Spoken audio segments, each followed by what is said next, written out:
videos that I'm making because I have a fear of traveling alone. I have a fear of a lot of people.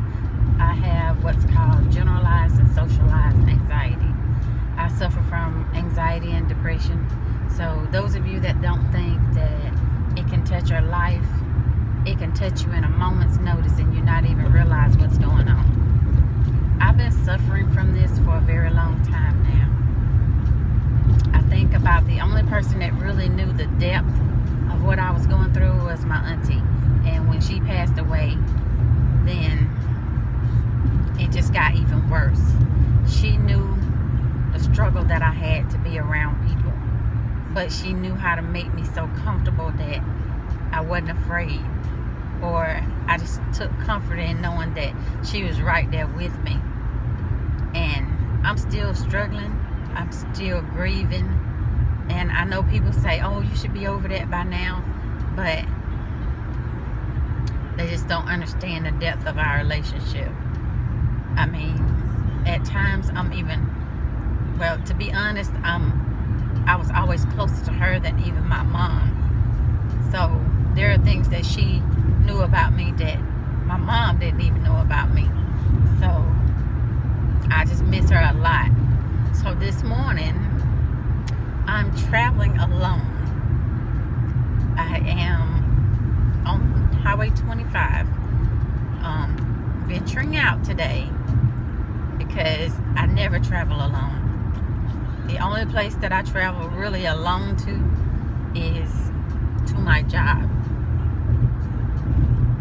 and back home. Normally my husband is either always with me.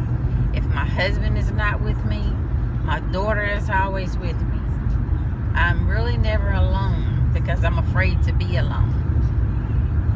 There are so many things that I'm afraid of, and traveling is one of them, because I always fear, what if my blood sugar drops, or what if I get sick, or what if my blood pressure goes up, or just what if something happens.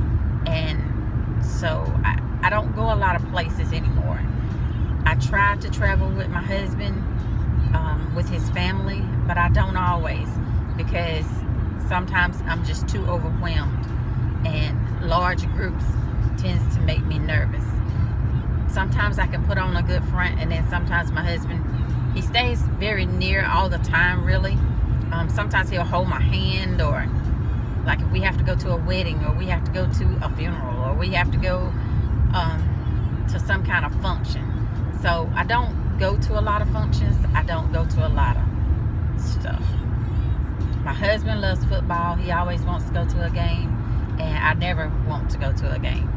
Last year I stepped out of my comfort, about a year or maybe 2 years ago. I stepped out of my comfort zone and I went to a Carolina Panthers football game. And when I tell you that I was so afraid almost the whole entire time, I literally was. I was afraid that I was going to fall down the stairs when I was trying to go to the restroom. I was just afraid because there were so many people, and it just really just drove me crazy. I know I haven't told a lot of my family. I haven't told really a lot of my friends, maybe two, but they still don't know the depth of what I go through. And I'm making these videos because maybe as I journey through this, maybe it can help someone else. I'm starting to get a little nervous now because I'm further away from home, and I'm going to meet my cousin to pick up coupons. But before I get off of here, I just want to let you know that my cousin is meeting me this morning, but normally she mails them to me. And part of it is because I don't like to drive on highways. This highway may not be that bad, but she lives in Spartanburg, so I want to go to Spartanburg, but I'm afraid to get on the highway alone. I'm by myself this morning. My husband didn't want to come. My daughter didn't want to come. And I almost canceled and just told her I would get them tomorrow when she's closer to my area. But I decided that I'm going to step out here today and I'm going to try it. So this is my journey, and I hope it helps someone else when I talk about all the things that I go through and the things in my life. But I also wanted to tell you that I love to coupon, but I'm afraid to coupon. So most times that I coupon, I am not alone. Every now and then, I'll venture out to maybe go and get maybe like 5 things out of the store, and there'll be 5 things that are just alike. But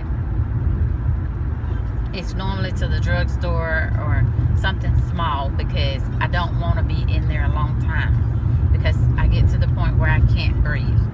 And it had got so bad one time that I wouldn't even go in the store. I would stay in my room and clip my coupons and give them to my daughter, and she would go and do everything for me because I was too afraid and I was too scared.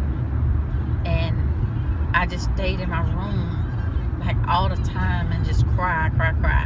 And I still do that from time to time. But it had got so bad that I just stayed in my room. When I got off work, I went in my room, closed the door, took a shower, and got into bed, and just did not come back out. My kids would come, "Mommy, you hungry?" or something, and I'll just tell them no, and I just lay in the bed and cry. Just cry until I just cried myself to sleep. Just lay there in the dark and just cry. Because I felt like I just didn't know what to do. And it was a hard battle to pull myself out of that. It was a hard battle to pick myself up from that. And I did it for my kids and my husband. Because no matter what I go through, no matter how sad I get or anxious I get, they love me no matter what. And I'm learning now to love myself enough, because I just didn't love myself. I still I don't think I love myself as much as I should. And I have to get myself together. I have to learn how to love myself in order to be good to everyone else, because I can't be good to my family, my friends. I can't really spend time with them or anything, because I gotta learn how to be there for myself first. And I'm trying to let everybody know, because I just didn't know how to tell everybody what I was going through. I didn't know how to ask for help. And I'm sure some of my family would have helped me. They would be there for me through what I'm going through. But I didn't know how to tell them. So now in my therapy, because I have a therapist. So now in my therapy, I'm learning how to do these things. So hopefully my videos that I make will help someone else that's going through the same things. And we can all learn from each other. So I'm getting a little nervous now, so I'm going to get off of here. But I'm about halfway, I guess maybe halfway to Greenville. And I'm going to try to make it the rest of the way. I think I can do it. I'm just scared. There's not a lot of cars out here, so I guess that's a good thing. It's kind of just like me on the road. So I'm just kind of, I guess I'm glad about that. It's not a lot out here. So I'm going to get off of here. But before I do, let me show you, if I can. I don't know if I can do that while I'm driving. I better not try that. I was going to show you there's not a lot of cars out here on the road with me. So I'm kind of okay right now. But I guess I'm going to get off here for now, and I'll try to make another one later. Bye, guys.